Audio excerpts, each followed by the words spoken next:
Tricycle driver patay ng mabangga ng kasalubong na pick-up sa Alaminos sa City, Pangasinan. Masantos siya Kawasani, Chikiamin sa ating mga kababayan dyan sa Pangasinan. Detalye na balita mula kay Freddy Pajardo. Freddy?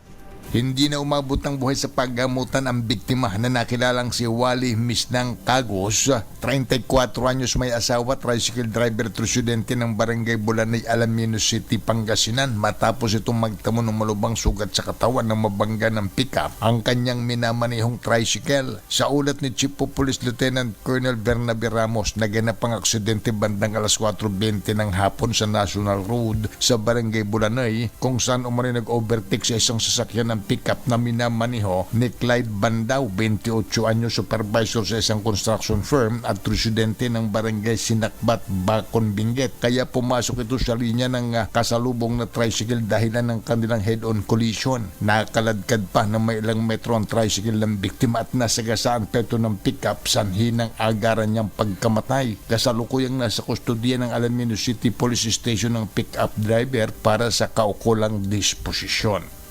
Ito si Freddy Pajardo, Aristarte, Taguulat para sa DCRH, una sa Pilipinas, una sa Pilipino. Maraming salamat, Freddy.